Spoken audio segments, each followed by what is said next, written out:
A photograph written by Shirley Taulson. The poem is in the form of a tribute to her mother. Shirley Taulson wrote the poem A Photograph in memory of her dead mother.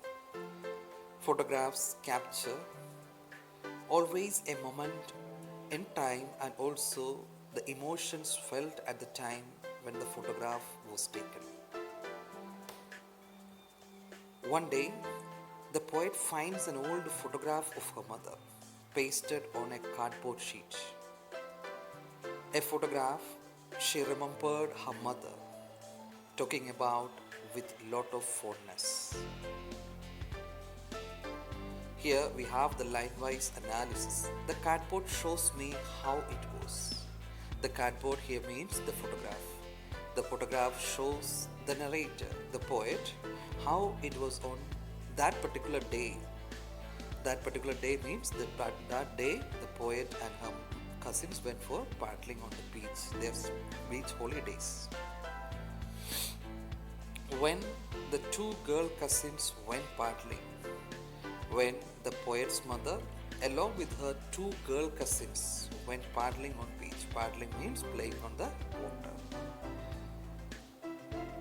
Each one holding one of my mother's hands as she, the big girl, some 12 years or so. Each of the cousins, each of the poet's mother's girl cousins held one of her mother's hands. Her mother was the eldest amongst them, about 12 years old at that time. The time means the photograph was taken. All three stood still to smile through the hair at the angle with the camera. All three of them stood smiling. Still means without any movement. And they were smiling through their hair. Smiling through their hair means possibly the hair must have been tossed by the beach wind. And they were laughing at their uncle who was taking their photo. A sweet face my mother's that was before I was born. Her mother's face was sweet and the picture was taken much before the poet was born. A sweet face my mother's. And the sea which appears to have changed less washed their terribly transient feet. These are the two very important lines of the first stanza.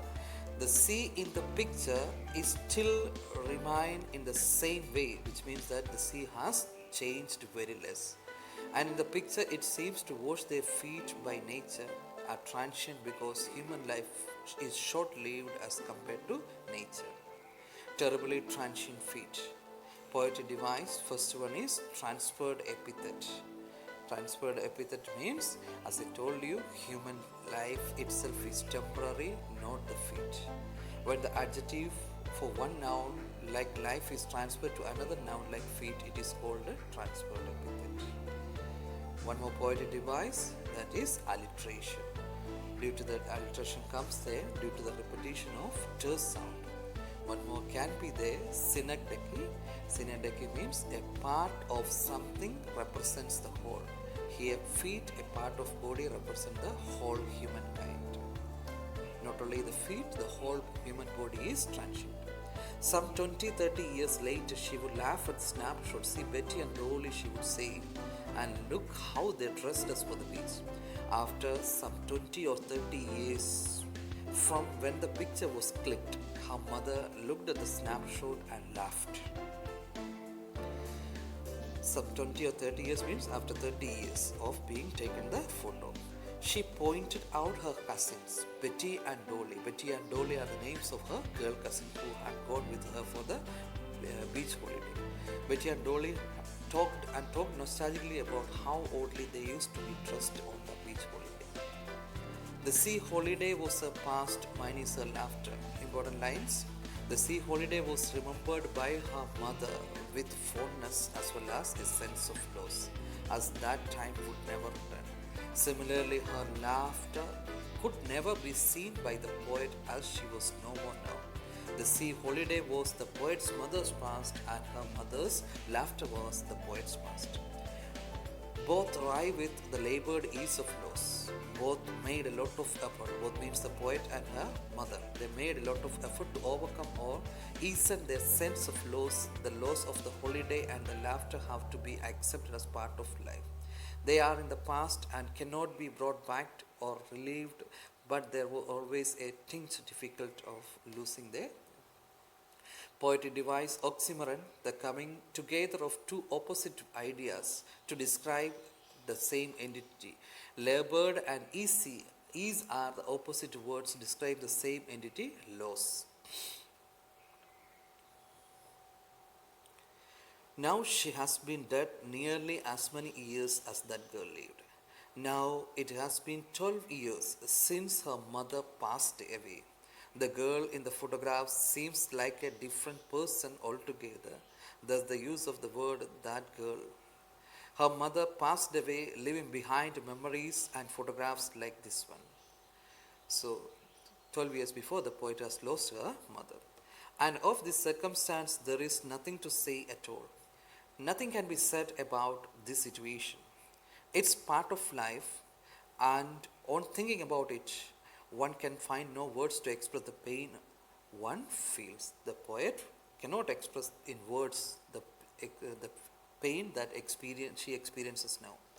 Its silence silences. The silence of the whole situation silences the poet, makes her quiet.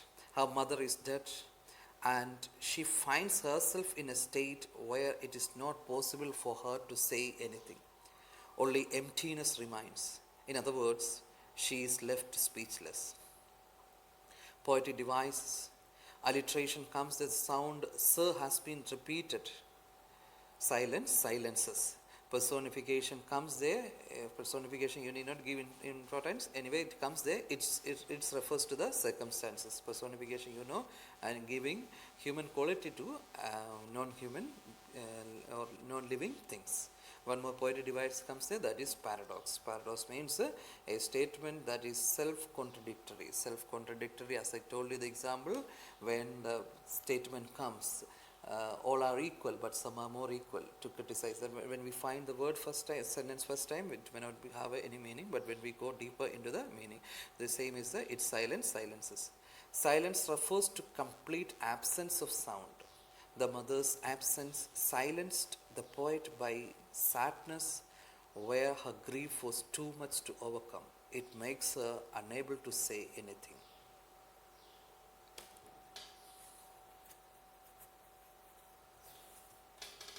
The poem describes 3 stages. The first stage, the photograph, shows the poet's mother standing at the beach enjoying her holiday with her 2 girl cousins. She was 12 or so at the time. The second stage takes us 20 or 30 years later. The mother would laugh at the way she and her cousins, Betty and Dolly, were dressed up for beach holidays by their parents. In the third stage, the poet remembers the mother with a heavy heart. The photograph revives a nostalgic feeling in the poet.